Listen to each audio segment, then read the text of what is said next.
বন্যা, আর সেই বন্যায় যখন আমায় ভাসিয়ে নিয়ে যায়, তখন তখন আমার কি মনে হয়ে যাবে? কি মনে হয়? হৃদয়ের গোপন উদ্যানে পাশাপাশি ফুটেছে দুই ফুল, যেন একই বিরুদ্ধে দুটি রং, চাপার মতন।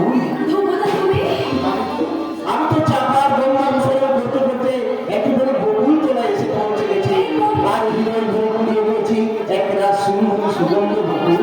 এই বকুল তার ভালোবাসার গন্ধে তোমার হৃদয় ভরাতে পেরে আজ সে ধন্য। তুমি অনন্য, তুমি অপূর্বা, তুমি আমার নিঃসঙ্গ জীবনের আধার আকাশের মাঝে শুভ্র চন্দ্র, তুমি আমার ক্লান্ত অশান্ত হৃদয়ে চির শান্তি চিরময়ী প্রতিমা। তুমি আমি আমি তো তোমার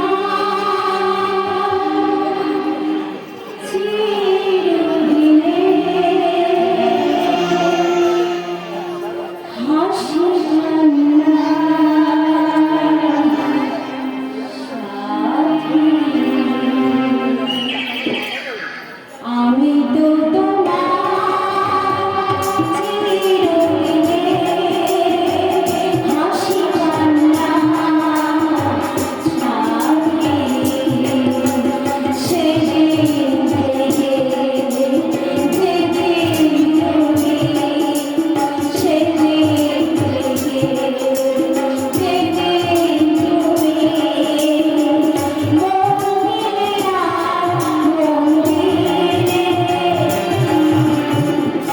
আমি তো তোমার চিরদিনে হাসি কান্না সাথী।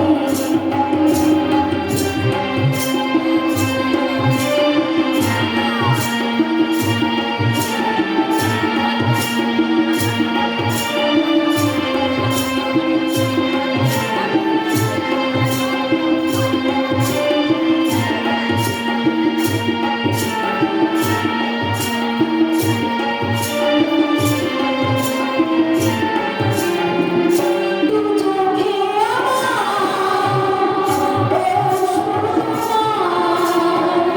আমার যা কিছু আছে স্বাধীনতা জীবনে আমার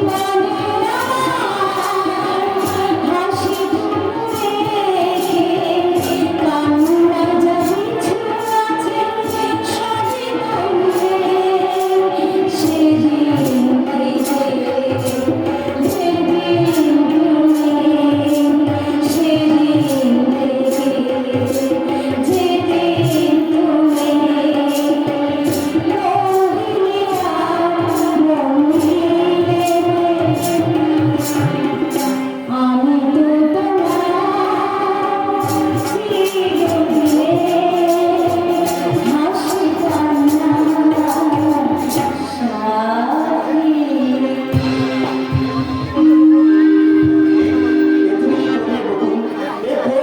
বশবর্তী হয়ে আজ তুমি আমার প্রথম ধরা দিলে। তোমার প্রথম স্পর্শে আমার এই হৃদয়ের গভীরে এ কিসের হাতছানি, আমার সর্বাঙ্গ জুড়ে এ কিসের কম্পন। আমার মধু মিলনের মাঝে তোমার প্রথম আমন্ত্রণ। তোমার আমন্ত্রণে আমি সাড়া দেবো বলুন, তবে আজ নয়, যেদিন আমার পবিত্র প্রেমকে সাত পাকের অমর বন্ধনে বাঁধবো, সেদিন সেদিন তোমার আমার সত্যি ভালোবাসাকে সার্থক করতে তোমার স্মৃতিতে পড়িয়ে দেবো আমার স্বীকৃতি জীবন। সেই সম্পর্ক আমার কবে হবে? তুমি যেদিন বলবে সেই দিনে আমি তোমাকে মরণ করে কাছে তুলে নেবো। তুমি সত্যি বলছো? তুমি তো আমার জীবনের চরম সত্য বলুন। আজ থেকে 5 বছর আগে সেই শান্তিনিকেতনের পৌষ মেলায় তোমার সঙ্গে আমার সেই প্রথম পরিচয়। তোমার পিতার কাছ থেকে ত্যাগ বিধিকার বিনয়ে যে মহাশিক্ষা তুমি লাভ করেছো, সেই শিক্ষার কারণে আমি তোমাদের এই পবিত্র গ্রামে বারবার ছুটে এসেছি। বারবার আমি চেয়েছি তোমার আমার ভালোবাসাকে সত্যিকারের স্বীকৃতি দিতে, আর তোমার সে অকৃপণ ভালোবাসাই তো আমার সেই সত্যের একমাত্র সাক্ষী। আর সেই সত্য যদি আমার জীবন থেকে কোনোদিন পাইয়ে যায়, আমি যেন মিথ্যের গাঢ় অন্ধকারে হারিয়ে যাবো বকুল, হারিয়ে যাবো। ধ্রুবদা, তুমি আর কতদিন অপেক্ষা করবে? আমি অপেক্ষা করতে পারছি না বকুল। তোমাকে স্পর্শ করে আমি আমার ভালোবাসার নামে শপথ করে বলছি, যেদিন তুমি আমার কাছে স্বীকৃতি চাইবে সেদিনই আমি তোমার স্বীকৃতি দেবো। ধ্রুবদা, মা মঙ্গলচন্দ্রী সেদিন আজই আপনি আমার বিদেশিতে করে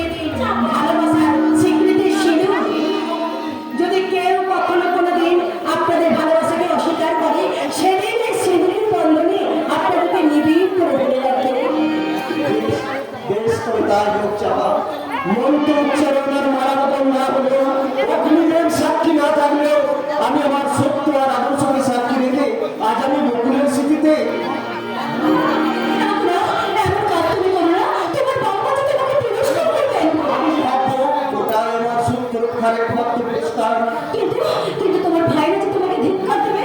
না না দিদি না, মেজদা কি করবে তা আমি জানি না, কিন্তু তোমার এই ছোট ভাই নক্ষত্র তোরার মতো দেবী প্রতিমাকে এই ব্যানার্জি বাড়ির অন্ধকার থেকে তুলে নিয়ে গিয়ে তার শ্বশুরের পিঠে স্বর্গে প্রতিষ্ঠা করবে। এই নক্ষত্র তুই এখানে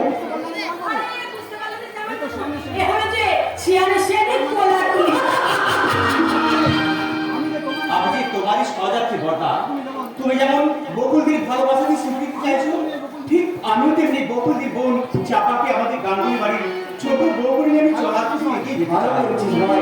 আমিও তো তাই বকুলকে আমি আমার স্ত্রীর মর্যাদা দিতে আজ আমি বকুলের স্মৃতিতে পড়িয়ে দিলাম আমার আমার ভালোবাসার সিঁদুর।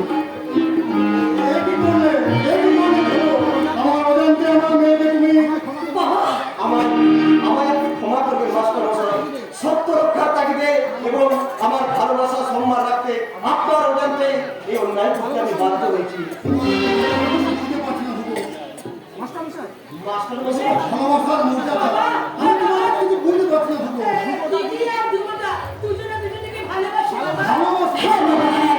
আমি যদি না জেনে কোনো অপরাধ করে থাকি তাহলে তুমি আমাকে শাস্তি দাও বাবা, কিন্তু আমাদের পবিত্র ভালোবাসাকে তুমি অস্বীকার করো না বাবা। ভালোবাসাকে অস্বীকার করার কোর্ট আমার নেই না।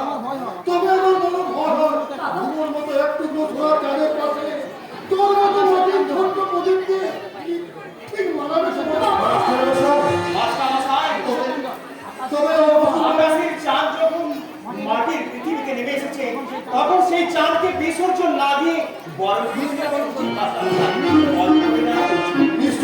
করবো বাবা। ধ্রুব আমার প্রিয় ছাত্র, আমার শিক্ষার আদর্শে ধ্রুব দ্বারা সেই ধ্রুব স্বেচ্ছায় আমাদের কন্যাদার থেকে মুক্তি দিতে এগিয়ে এসেছে। একে আমার কম খবর নেই মা। মাস্টার মশাই তবে আমি এক অবসরপ্রাপ্ত হতভাগ্য দরিদ্র শিক্ষক, তোমাকে দেওয়ার মতো যথাযোগ্য যৌতুক আমার নেই বাবা। তবে স্বেচ্ছায় আমি যতটুকু দিতে পারবো সেটা নিয়ে তুমি খুশি মনে গ্রহণ করো বাবা। যৌতুক নয় মাস্টার মশাই, যৌতুক নয়। আপনি আপনি আমাদের প্রাণ ভরে আশীর্বাদ আমি করুন। প্রাণ ভরে অস্বীকার করি তোমরা তোমরা ছুটি হও বাবা, তোমরা ছুটি হও। মাস্টার মশাই সিংহের স্বীকৃতি সবচেয়ে বড় হলো লোকাচার সামাজিক অনুষ্ঠান করে আগামী শুভারম্ভে আমি দেবো তোমাদের আনুষ্ঠানিক বিবাহ।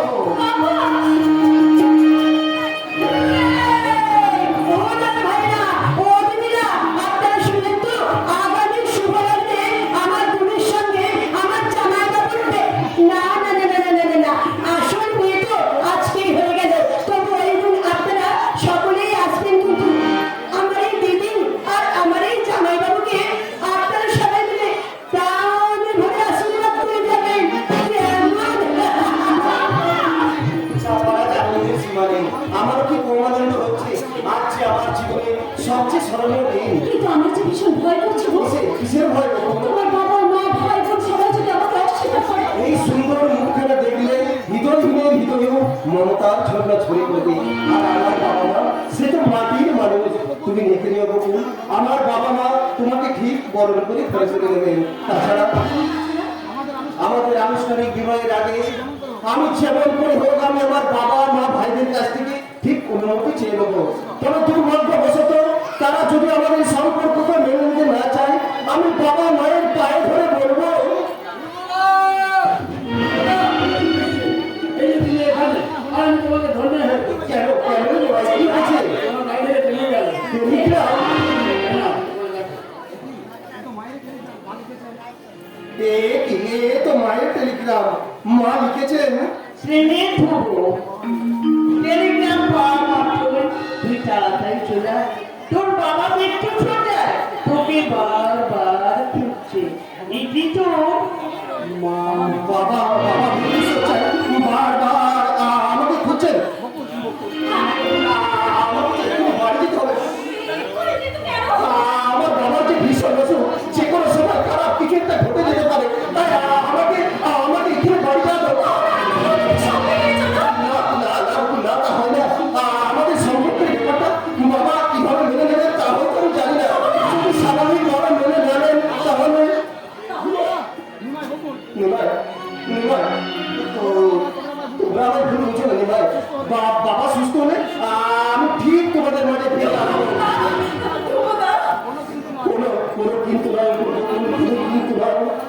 কুসুম লক্ষ্যে মাস্টার মাসের নির্ধারিত তারিখে আমাদের আনুষ্ঠানিক বিবাহ না হলে আমি জানবো তুমি আমার স্ত্রী আর আমি আমি আমি তোমার স্বামী।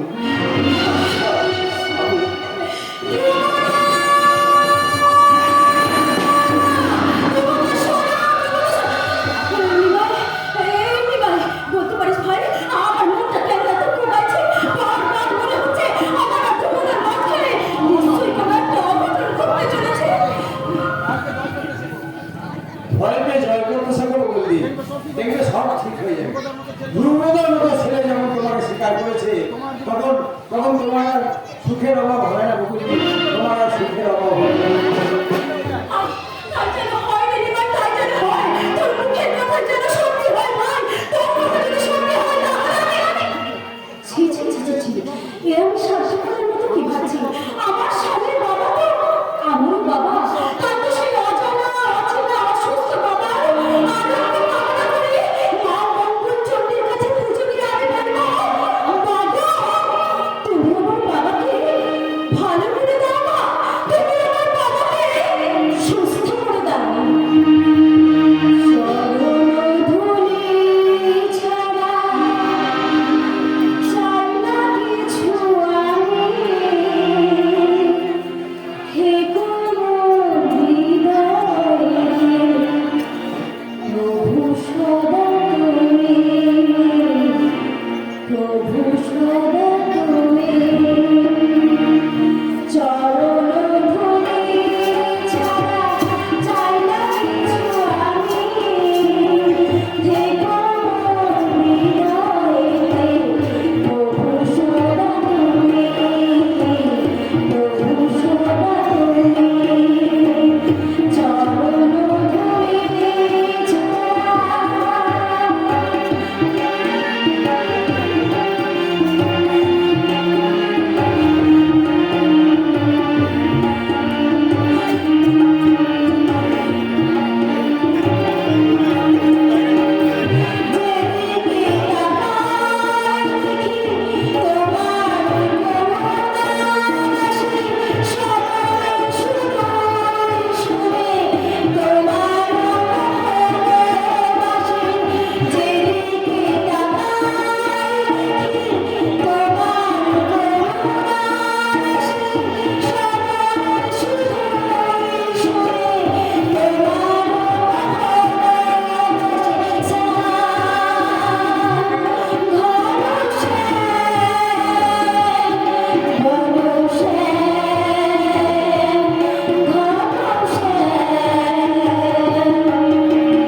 না না মেয়েদের না, বড়দাকে কিছুতেই রাজি করানো গেল না। তাহলে কি হবে না?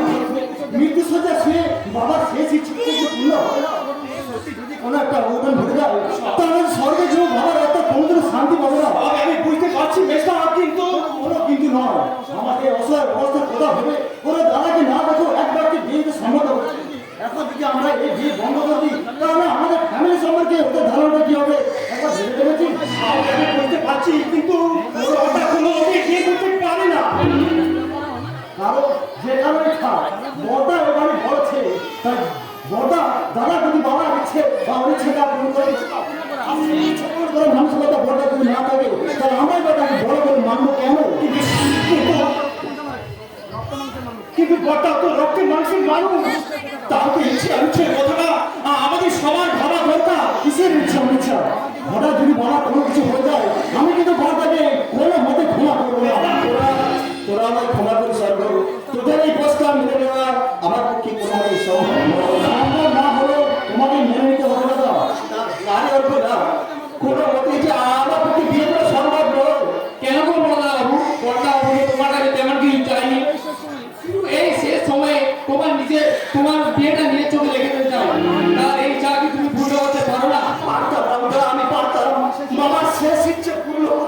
পারতাম, কিন্তু এই মুহূর্তে আমি যে বড় নিরুপায়। নিরুপায় হলো বিয়ে নয়, করতেই হবে বর্দাবাবু। বৌদিমণিকে দেখলে ওটাও হয়তো সুস্থ হয়ে উঠতে পারে। রামদা, আমি তোমাদের কেমন করে বোঝাই, তোমাদের কথা মতো এই বিয়ে করা আমার পক্ষে সম্ভব নয়। কারণ এই মুহূর্তে বকুলের সঙ্গে আমার বিয়ের কথা যদি বাবা জানতে পারে, বাবা যদি আবার অসুস্থ হয়ে পড়ে, না না, এই অসম্ভব, আমি পারবো না, আমি পারবো না, কিছুতেই না, কিছুতেই না। কেন পারবে না বাবা? কি অসুবিধা আছে তোমার? সব কথা খুলে বলা সম্ভব নয়। কেন সম্ভব নয় কথা? তোমার যদি সব সাহস থাকে তাহলে তুমি সব কথা খুলে সবার সামনে বলো। পারতাম, আমি পারতাম না বলতো, সব কথা আমি খুলে বলতে পারতাম, কিন্তু বাবার শরীরের কথা দেখো। করো না বর্দাবাবু, তোমার অবর শুনলে কর্তাবাবু যেমন মনে মনে ব্যথা পাবে, তাতে যদি কোনো অঘটন ঘটে যায়, রামদা, কর্তাবাবু তোমার উপর বড় আশা করে আছেন বর্দাবাবু। তাই তো দিন রাত কিন্তু শুধু তোমায় খুঁজছেন, আর গিন্নিমাকে বলছেন মরার আগে দুপুর বিয়েটা যদি দিয়ে যেতে পারতাম তাহলে স্বস্তিতে মরতে পারতাম। রামদা, কর্তাবাবুর এত বড় ইচ্ছাটা তুমি পূরণ করো বর্দাবাবু, তুমি পূরণ করো। রামদা, আমি তোমাদের কেমন করে বোঝাই রামদা, তোমাদের কথা মতো এই বিয়ে করা আমার পক্ষে যে কোনো মতেই সম্ভব নয়। তুই আমাদের প্রথম সন্তান, সবচেয়ে বেশি স্নেহ ভালোবাসা দিয়ে আমরা তোকে মানুষ করেছি। আমাদের প্রতি তোর কি কোনো কর্তব্য নেই? মাগো, তোমাদের কর্তব্য রক্ষায় আমি নিজেকে বলি দিতে পারি মা, কিন্তু আমি যে আমার সত্যকে বলি দিতে আমি সে কথা বলতে পারবো না মা, আমি সে কথা বলতে পারবো না। দাঁড়া ধ্রুব, আমার শেষ কথা তুই শুনে যা। আমাদের কথা রাখতে, তোর বাবার শেষ ইচ্ছা পূরণ করতে, আমাদের কথা মতো তুই যদি বিয়ে না করিস তাহলে তোর বাবার মরা মুখ দেখা লাগে। তুই আমার মরা মুখ দেখবি ধ্রুব, আমার মরা মুখ দেখবি।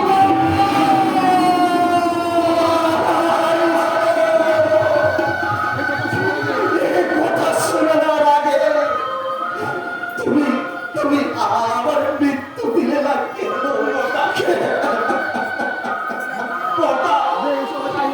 বেশ, তবে তাই হোক, তোমাদের ইচ্ছে যুবকাশকে বলি হলো এই অবাধ জীবনের সত্য কর্তব্যের জালে তার বন্দি গিরে দুঃখে দুঃখে গান কথা, আর আমার ভিকারি আদর্শ হানি যার বন্ধুত্বের সঙ্গে তবু তোমাদের মুখে হাসি ফোটাবে। আজ আমি কথা দিলাম, এই বিয়ে আমি করবো।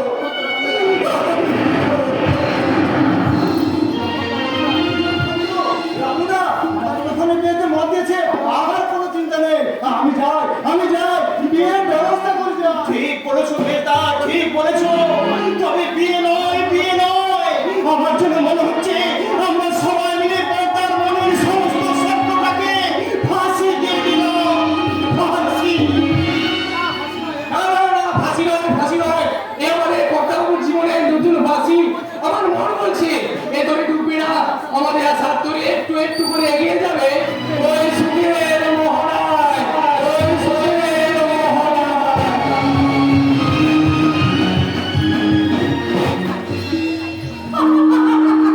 আমার আশা করি একটু একটু করে সুখের মোহনার দিকে এগিয়ে চলেছে। মাঝে মাত্র আর কটা দিন, তারপর আমার ওই স্বপ্নসাথীর হাত ধরে আমি পৌঁছে যাব ওই চির স্বপ্নের জগতে। কিন্তু কিন্তু মাঝে এতগুলো দিন কেটে গেল, ধ্রুবদা এখনো এলো না কেন? তবে কি ধ্রুবদা? মনের মানুষ কাছে না থাকলে মনটা এরকম একটু উদাস উদাস হয়ে যায়। তবে তুই চিন্তা করিস না দিদি, এতদিন ধরে তোদের না দেখা হলে ধ্রুবদা তোকে একেবারে শুতে আসলে পুষিয়ে দেবে। আবার আবার তুই আসে বলা শুরু করেছিস। ছাড়, এই ছাড় বাজে রাত ছাড় না, আজকে তোর কানটা আমি টেনে ছিঁড়ে যাবো। ছাড়,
ভালোবাসার বাসাটা ভেঙে তরকা হয়ে গেছে।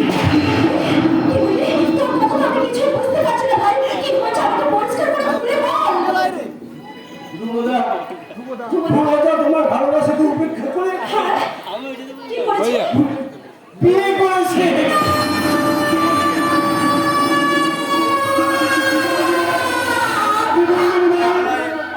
আমার তোমার দিকে তুমি হারিয়ে গেছে। না না, এ হতে পারে না, কখনো হতে পারে না। আমি মিথ্যে বলছি। মিথ্যে কথা নয় মাস্টার। হ্যাঁ, মিথ্যে, মিথ্যে, মিথ্যে। হ্যাঁ, রিম্বার, এই রিম্বার, তোকে না আমি আমার নিজের ভাইয়ের মতো ভালোবাসতাম। সেই ভালোবাসার মূল্য দিতে তুই বুঝি অত দূর থেকে ছুটতে ছুটতে আমার বুকে বাজের আঘাতটা দিতে এলি। ভাই রে, এই ভাই, একবার তুই সত্যি করে বল না ভাই, আমার নামে দিব্যি করে বল যে তুই আমার নামে তুই যে কথাগুলো বললি, সেই কথাগুলো মিথ্যে, মিথ্যে, মিথ্যে। না না মিথ্যে নয় চাপা, ওই ধ্রুব নামে মিথ্যাবাদী মানুষটা দিদিকে ঠকিয়েছে। তুই কথা বলছিস? টাকার জন্য দোষ নেই দিদি। টাকার লোভে তোমার ধ্রুবদা শহর থেকে বড়লোকের মেয়েকে বিয়ে করে গেছে। আমার সত্য সাধনার ধ্রুবতারা আজ লোভের আকাশে আশ্রয় নেবে। আমার তুমি আজ আমার সঙ্গে প্রতারণা করলে। এই মানুষগুলোর কারিগর হয়ে আজ আমার মানুষ চিনতে এত বড় ভুল হয়ে গেল। না, তোমাদের সকলের মানুষ চিনতে ভুল হলেও আমার কিন্তু মানুষ চিনতে এতটুকু ভুল হয়নি। তাই আমি আজ বলছি, আমার ধ্রুবদা আমার সঙ্গে কোনো প্রতারণা করতে পারে না। ভক্তের বিড়ম্বনা আমার ধ্রুবদা যদি সত্যিই আমার জীবন থেকে হারিয়ে যায়, তবুও আমি শুধু আমার নিয়মিত দেখাশোনা করবো, আমার ধ্রুবদাকে নয়। তাই তোমাদের কারোর কথা বিশ্বাস না করে আমি যাবো আমার ধ্রুবদার কাছে। আমি নিজের চোখে দেখবো। সন্তান বোন, তোমার এত ভরসা দিদি। বাবা, ও বাবা, বাবা গো, তুমি আমাকে অনুমতি দাও বাবা। আমি আমার ধ্রুবদার কাছে যাবো। আপনি এই মেসে কোন অধিকারী তুই সেখানে যাবি না। কেন? আমার সিঁদুরের অধিকারী দিদি। বাবা, তোমরা জানো আনুষ্ঠানিক বিয়ে না হলেও ওই ধ্রুবদা আমার সিঁথিতে সিঁদুর পরিয়ে দিয়েছে। তা তো ধ্রুবদাই আমার স্বামী। তাই আমি যাবো বাবা। আমার কি কিন্তু এই মেসে নাই মম্মি, নাই মানুষ সাজ, নাই বাজনা শঙ্কর ধ্বনি। আমি নয় চোরের মতো চুপি চুপি আমার স্বামীর ঘরে যাবি। তাহলে আমি ওই বাড়িতে চাকরানির মতো থাকবো। সবার উচ্ছিষ্ট খেয়ে আমার মূল্যহীন প্রাণটাকে বাঁচিয়ে রাখবো। ওই বাড়ির এক কোণে আমি পড়ে থাকবো। তবু আমি এইটুকু জানবো না চাপা, যে স্বর্গ সমান শ্বশুরের ভিটেতে আমি আশ্রয় পেয়েছি, আশ্রয়। বাবা,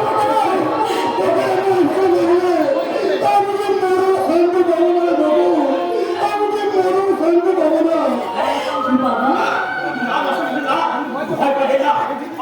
আজ দিদির জীবনের চরম পরীক্ষা। আর এই চরম পরীক্ষায় দিদির পাশে কেউ না থাকলেও আমি থাকবো মাস্টার। এই দেবী দিদিকে আন করে আমি নিয়ে যাবো তার শ্বশুরের ভিটে সবাই। বাবা, তুমি আমাকে অনুমতি দাও বাবা। তুমি আমাকে আশীর্বাদ করো বাবা। আমি যেন সব দুঃখ কষ্ট ভুলে আমি তোমার স্বামীর সেবা করতে পারি বাবা। আমি তোমার স্বামীর সেবা করতে পারি। সত্যি তুই চলে যাবি না দিদি। কখনো বাবা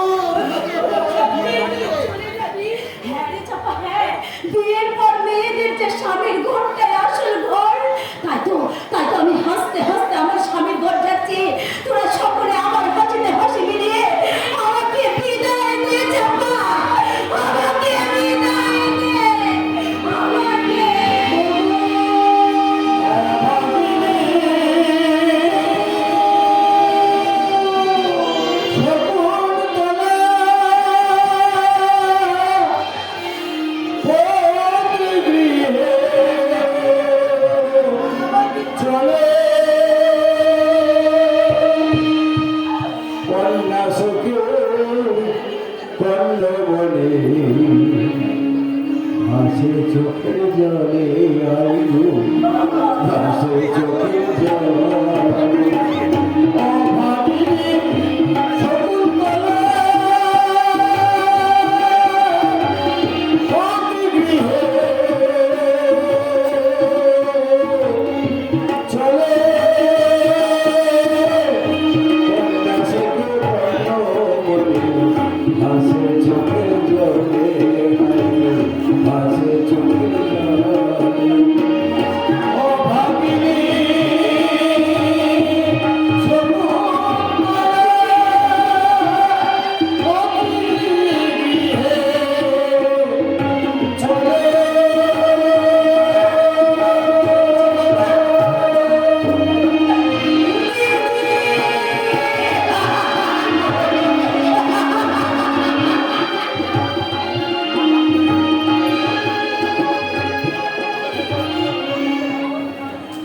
ময়না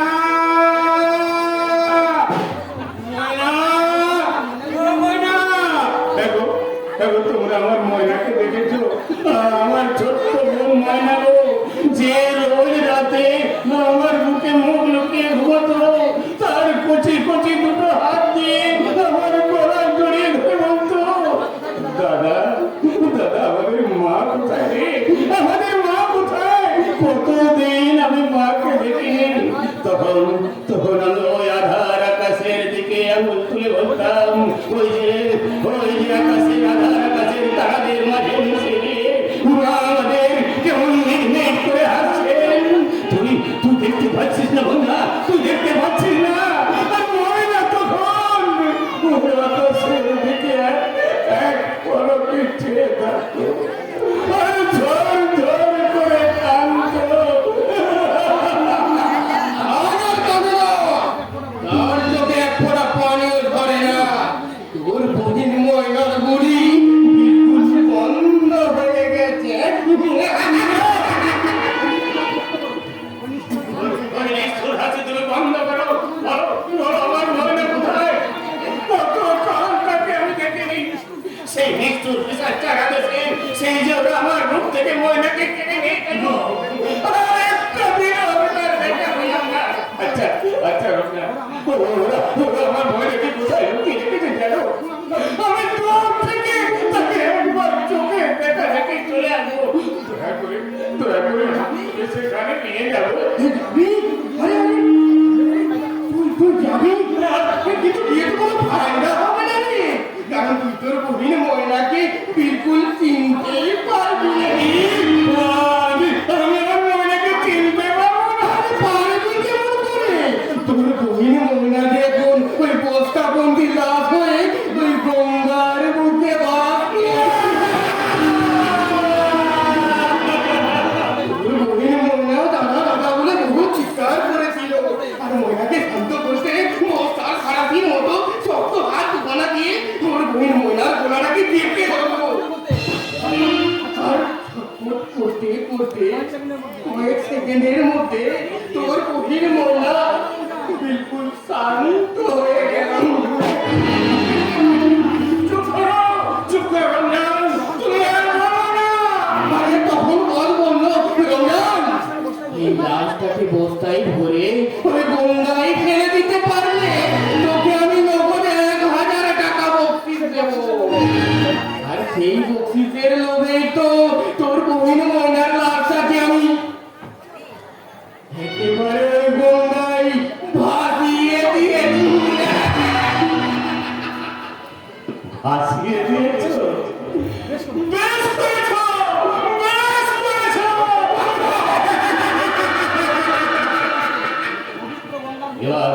এবার ময়না ওই পবিত্র গঙ্গার বুকে ভাসতে ভাসতে একেবারে স্বর্গে চলে যাবে আচ্ছা আচ্ছা রমজান তুমি তুমি আমার ময়নাকে ভালো করে দেখেছো তো আর মুঝে তোর চোখে জল ধরে না আর সে দাদা দাদা বলে কাঁদে না তো ওরে ওরে ময়না আর আমি তোকে কাঁদতে দেবো না রে মন আমি তোকে আমার বুকে মাঝে আগলে রাখবো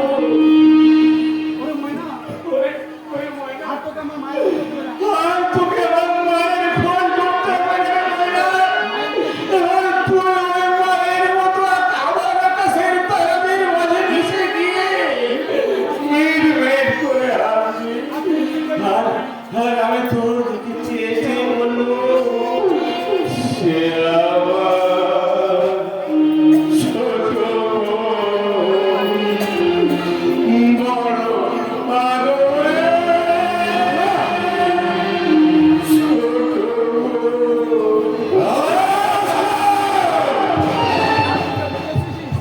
আবার তুই ডাক রুম থেকে বেরিয়ে এসেছিস সাবধান। তোকে আমি কতবার বলেছি এই রাষ্ট্রের দ্বার বাইরে বেরিয়ে এসে পাগলামি করলে ওকে চাবো মাপতে মাপতে ওর চাকা বসে দেবে। ওর পাগল বন্ধ করতে আমার এই শক্ত হাত দু খানায় তো দেখতো। এই পাগলা চলায় চলায় আমি আমার মোবাইলের কাছে যাবো। তোমরা তাকে ঘুম পাড়িয়ে ও কন্যার মধ্যে শুয়ে রেখেছো। কিন্তু যখন সে দাদা দাদা বলে কান্দে, কে কে থামাবে তার কান্না? না, আমি ময়নাকে কান্দতে দেবো না। আমি ময়নাকে আমার বুকের মাঝে আনতে দেবো। ময়না!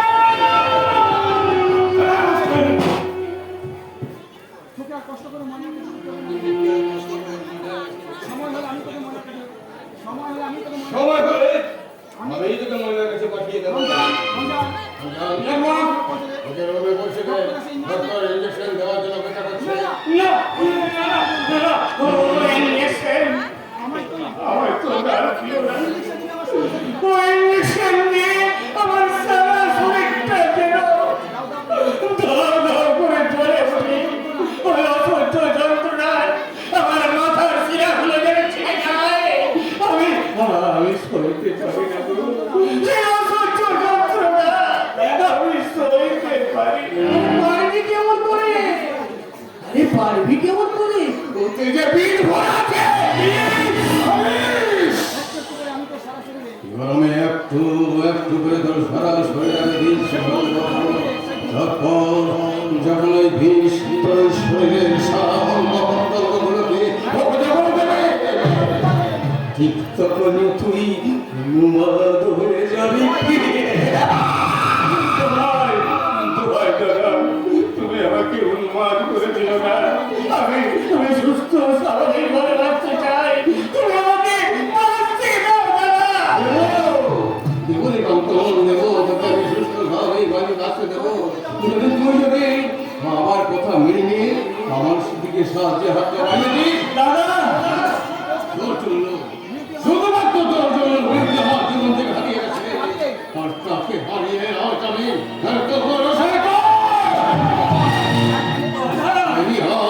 ওই বিউটিকে আমার জীবনে চাই। কে কে কে আমাকে এরকম প্রয়োজন নেই। সংগ্রাম ওকে নিয়ে যাও। এই পাগলা, চলে আয় চলে আয়।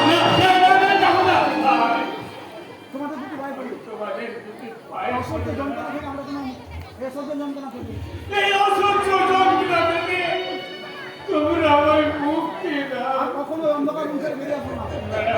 আর কখনো আমি অন্ধকার রুম থেকে বেরিয়ে আসবো না। তোমরা যা বলবে আমি তাই শুনবো। তোমরা আমাকে মুক্তি দাও দাদা, মুক্তি দাও। আরে এখানে কাঁদতে হবে না রে পাগলা। ওই অন্ধকার রুমে বসে প্রাণ ভরে কাঁদবি।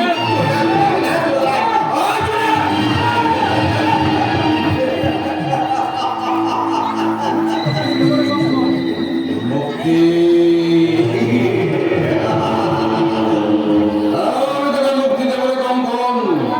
আমার অহংকার থেকে নির্মাণ ফল মৃত্যুর ফল কি হবে তোর? চির মুক্তি। ওই কঙ্কন আমার বাবা রক্ষিতার ছেলে। মৃত্যুর আগে বাবা তার সব বিশাল সম্পত্তি অর্ধেকটাও নামে লিখে দিয়ে গেছে। তোর সে কথা জানতে পেরেই ওই বিউটি আমার ভালোবাসাকে যুদ্ধ করে গ্রামের মেয়ে ভুবকে তুই সর্বশোধের বাচ্চা হয়ে যাবে।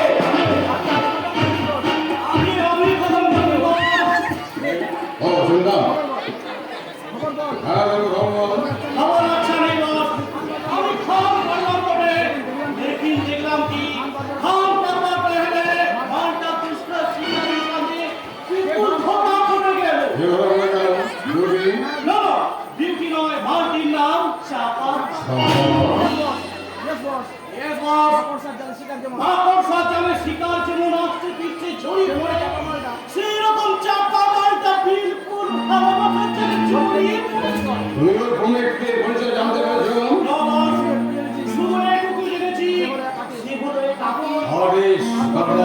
তারপর পদ্মা নদীর কালো পানি বড়শি ভরে কাছে তুলে নিয়ে পাহাড়ি রং ছড়াতে ছড়াতে পথ চলতে শুরু করেছে আপনার সেই খোয়াবের ফুল চাপা।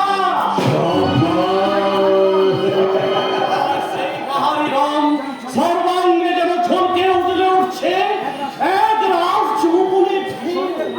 আর শরীরে ভাজে ভাজে জমে আছে অসংখ্য মধুবরা মৌচা। আর সে আটিস তার আপন খেয়ালে কে চলেছে মাতোয়ারা যৌবনের তসবির। যৌবনের তসবির।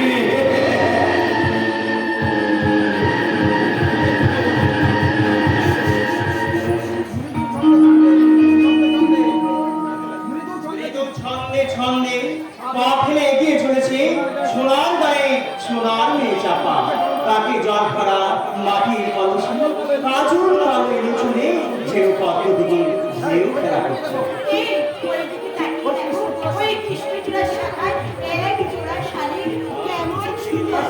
পাশাপাশি বসে আছি পাশাপাশি এক জোড়া কুড়িনি চোখে এক রাস ওরা মৌলমেনে বিগড়বে চোখে চোখে কি কথা বলছে জানো মসু চোখে নীরব ভাষা আটকে গেছে মিষ্টি মুখে। তাই তো ওই সুন্দর মুখখানার মাঝে আবেগপন মৃদু কম্পন। হঠাৎ এক অনিবার্য কারণবশত দু চোখের তারায় ঘনীভূত হয় অভিমানের ঘূর্ণিঝড়। সদা হাস্যময়ী মুখমণ্ডলে যেন আস্থারে তাই তো অভিভূত পুঞ্জীভূত অভিমান এক রাস অভিযোগ হয়ে পড়ছে। এই যে মশাই বলছে আমার কথাগুলো আপনার তো কানে যাচ্ছে এক মিনিট স্টেজটা ফিনিশ করতে দাও। কি বলে তুমি লক্ষ্মী মেয়ের মতো আর এক মিনিট চয়েন ওয়েট করো। ইয়েস ঠিক এইভাবে দুষ্টু ভরা চোখে তুমি আমার দিকে তাকাও। রাগে অভিমানে তোমার ওই সুন্দর মুখখানা আরো আরো কত সুন্দর হয়ে উঠেছে। তার চোখখানা আমি তো একটু নিই। আচ্ছা কেন তুমি বারবার আমার ছবি এত বলতে পারো নক্ষত্র আমার ছবি আঁকতে আমার ছবি ভীষণ ভালো লাগে চাপা। আমি শিল্পী তাই তো আমার জীবনের সুন্দর স্মৃতিগুলোকে আমি আমার মনের আয়নার জীবন্ত ছবি করে ধরে রাখতে চাই। শিল্পী হলে তুমি তাই তো তুমি শিল্পীর সেই গোপন ব্যথা অন্তত অনুভব করতে পারো না বুঝতে পারো না শিল্পীর সেই মনের গোপন কথা কি সেই কথা? কথা কিছু কিছু বুঝে নিতে হয় সে তো মুখে বলা যায় না সে তো মুখে বলা যায় না কথা কিছু কিছু বুঝে নিতে হয় সে তো মুখে বলা যায় না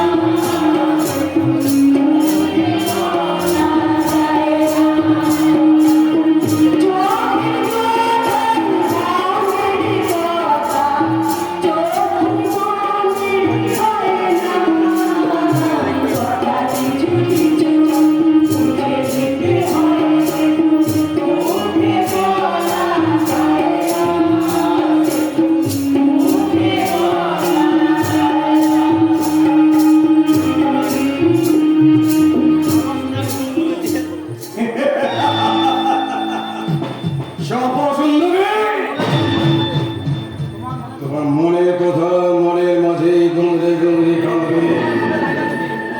আর তোমার ভালোবাসার মানুষ ওই নক্ষত্র তোমার মায়ের আয়না থেকে চিরতরে বসে যাবে।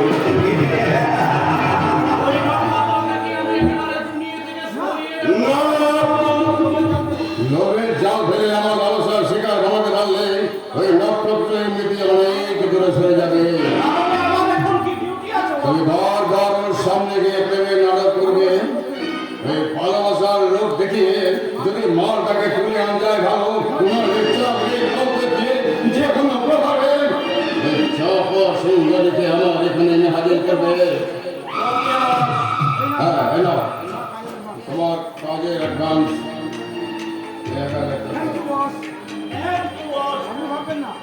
আপনি ভাববেন না যেমন করে হোক সোনার গায়ে মাটিতে ফোটা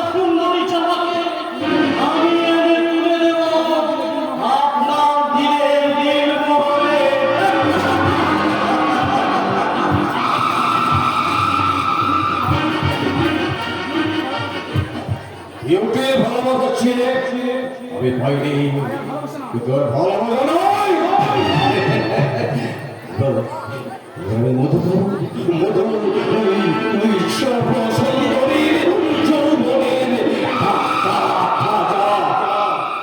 মধু।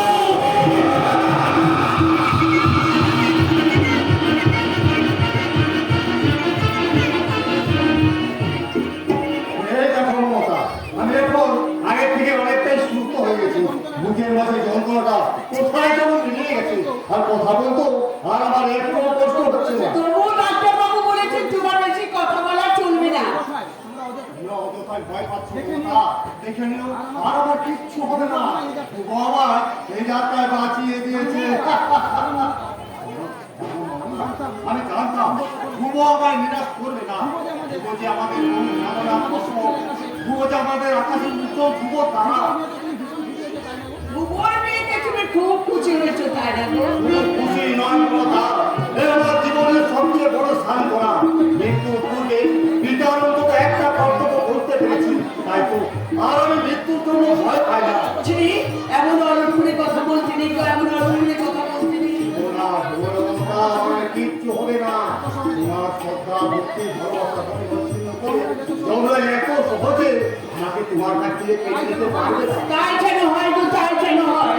আমি ঈশ্বরের কাছে কারো কোনো কাউকে প্রার্থনা করি, আমি যেন জীবনকে জীবনে অক্ষয় সর্বলাভ করতে পারি। জীবনের রঙ থেকে আগে প্রবেশ করেছে, অস্থানের পথটা তার আগে খোলা থাকবে। ওসব কথায় খুব থাক, চলো বিশ্রাম দিতে চলো।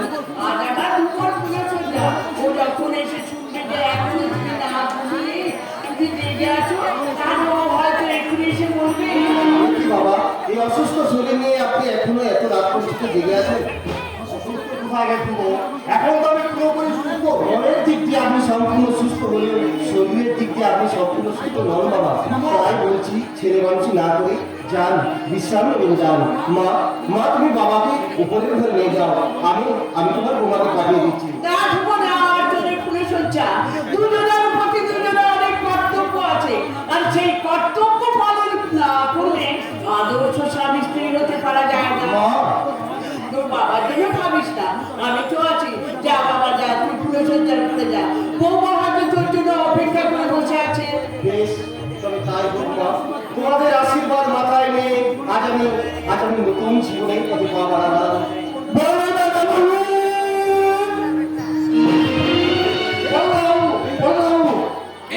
এই যে তুমি এখানে, আর আমি তোমাকে সারা বাড়ি ঘরে দৌড় করে খুঁজে বলছি। কেন কেন রামুদা, আমাকে আবার কি প্রয়োজন? আজকে দিনে তোমার প্রয়োজনটাই তো সবথেকে বেশি হবে বাবু। আত্মীয় স্বজন বন্ধু বান্ধব সবাই তো শুধু তোমারই খোঁজ করছে। এই তো কিছুক্ষণ আগে একটা বউ তোমার সঙ্গে দেখা করতে এসেছে। একটা বউ? হ্যাঁ, কপালে চাঁদের মতো সুন্দর সিঁদুরের টিপ, সিঁথিতে সিঁদুর, মাথায় ঘোমটা, যেন সাক্ষাৎ লক্ষ্মী প্রতিমা। এত রাত্রে কে ভুবোর সঙ্গে দেখা আমাদের? কাদের বউ? কার বউ? কিছু জিজ্ঞাসা করেছিস? কেমন করে জানবো গিন্নিমা? এই যে মেজো দাদাবাবু আর ছোট দাদাবাবু গল্প। মেজো দাদাবাবু বলছে অসম্ভব। আমি বলছি এত রাতে ওই অজ্ঞাত পুরুষের বিনা মহিলার সঙ্গে দাদা দেখা হবে না। মাথাও করছিস কেন? তাদের বউ কোথা থেকে এসেছে তা আমি কেমন করে জানবো? জিজ্ঞেস করে বলছে আমরা দাদার সঙ্গে জরুরি দরকার আছে। আমার সঙ্গে? দাদাকে একবার দেখে দিন। আমার সঙ্গে জরুরি দরকার? হ্যাঁ দাদা, আর আমি তাকে স্পষ্ট জানিয়ে দিচ্ছি আজ রাতে কোনো মতে তোমার সঙ্গে দেখা হবে না। আমি তো তাকে বাড়ির ভেতরে নিয়ে এসেছি। তুই তাকে বাড়ির ভিতরে নিয়ে এলি কেন? না নিয়ে এসে আর কোনো উপায় ছিল না মেয়েটা। সে আমার হাত দুটি ধরে বলল তুমি আমার ভাইয়ের মতো, তোমায় আমি অনুরোধ করে বলছি একটি বাড়ির জন্য তুমি তোমার বর্দার সঙ্গে আমার দেখা করিয়ে দাও। আমার সঙ্গে দেখা না হলে আমার জীবনের বড় ক্ষতি হয়ে যাবে। হ্যাঁ বর্দা, তাই তো মেয়েটার আদেশ উপেক্ষা করে তাকে আমি বাড়ির ভেতরে নিয়ে এসেছি।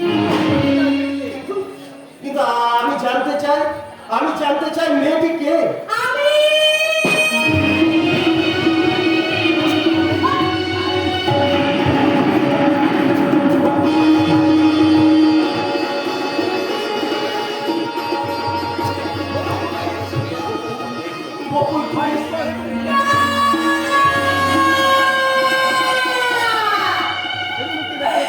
ঈশ্বর,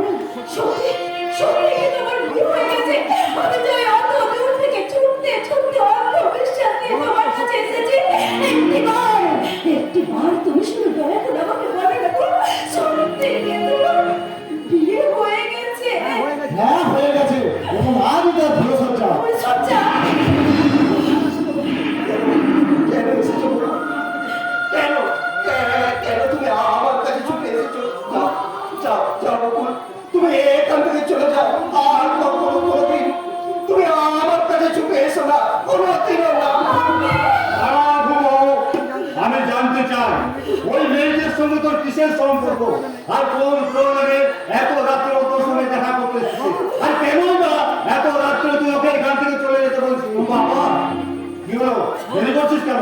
আমার কথার উত্তর দে। বল ওর সঙ্গে তোর কিসের সম্পর্ক? বলো বলো দাদাবাবু বলো আমার লক্ষ্মী প্রতিমা মেয়েটি তোমার কে?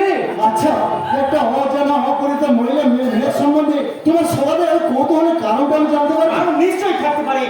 ওই ভদ্র মহিলা এত রাতে দাদার কাছে ছুটে আসবেন কেন? বলো বড় কথা বলো, তুমি তো ওই ভদ্র মহিলাকে চিনতে পারছো না? ওর সঙ্গে আমার মানে চাকরানি, বাবু, ওই বাবু যখন আমাদের ওখানে থাকতো, আমি নিজের হাতে বাবুর সব কাজ করে দিতাম। চাকরানি যদি, তাহলে ধ্রুবর বিয়ের কথা শুনে তুমি এমন হাহাকার করে কেঁদে উঠলে কেন? দুঃখে, দুঃখে বাবু, দুঃখে। ওই বাবু আমায় বলেছিল, দুঃখী মা, তুমি আমাকে মা বলে ডাকলে? কিন্তু দুঃখটা তোমার কি সেটা অন্তত মায়ের কাছে খুলে বলো।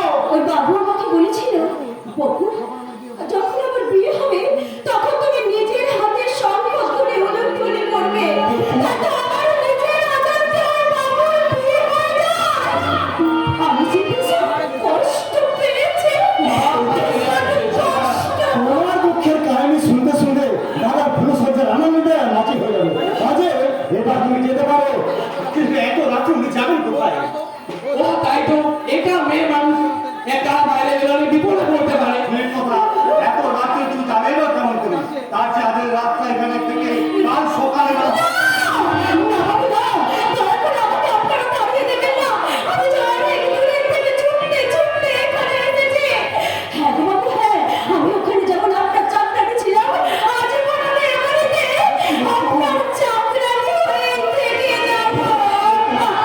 আমার কথা তা ঠিক না হয়। তুমি যে বিবাহিতা, তোমার স্বামী, তোমার সংসার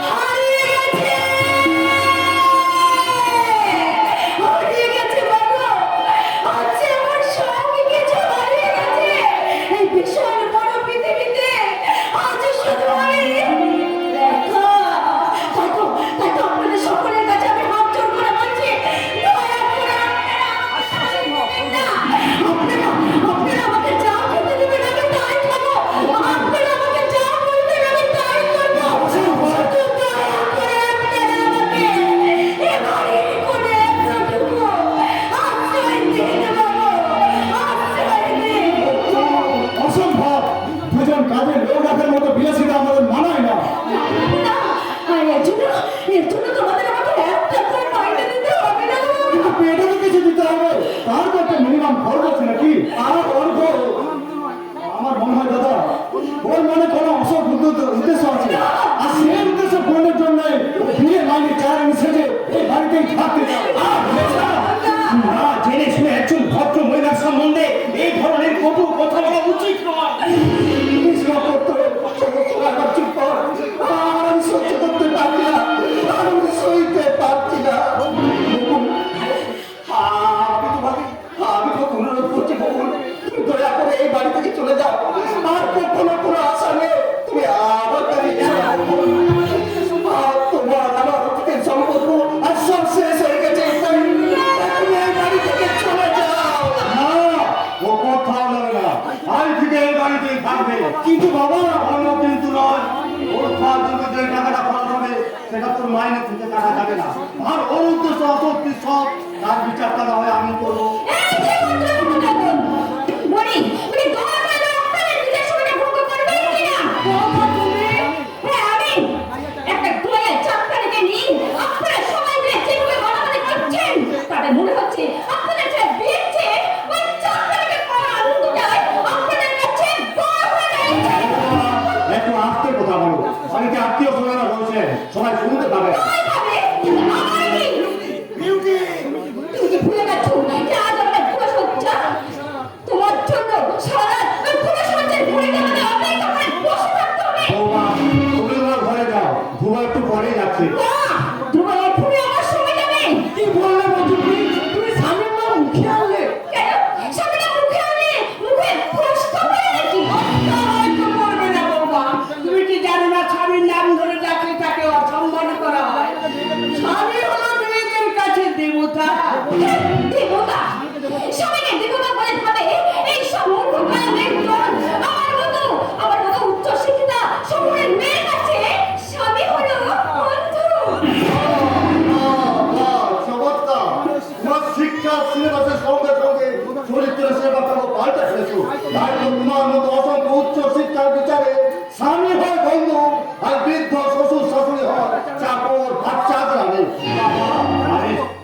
রে ধ্রুব, মৃত্যু শয্যা শুয়ে আমি যে অনেক স্বপ্ন দেখেছি বাবা। আমার ধ্রুবর বিয়ে দিয়ে মনের মতো বর মারবো বাবা।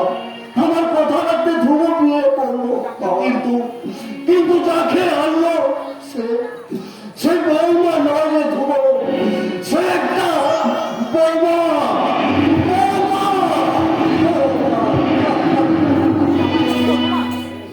কি ওই এত বড় অপমান! সম্মানে কখনো স্বেচ্ছায় পাওয়া যায় না বৌমা, ওটা নিজেকে আদায় করে নিতে হবে। আশা করি এবার সম্মান দেওয়া এবং নেয়ার ব্যাপারে তুমি যথেষ্ট সচেতন থাকবে কেমন? বলি এইভাবে আমার অপমানের কারণটা কি? আমি স্বার্থের মূল এই জায়গাটা। আমি তোমায় এখনো বলছি দাদা, আর এই মুহূর্তে ওই চাকরিটার বাড়ি থেকে দাঁড়াও, তাহলে কিন্তু এই সংসারে চরম অশান্তি হবে, চরম অশান্তি। আমি তোমাকে 10 মিনিট টাইম দিয়ে গেলাম। এই মধ্যে তুমি যদি আমার ঘরে না যাও, তাহলে তোমার এই সাথে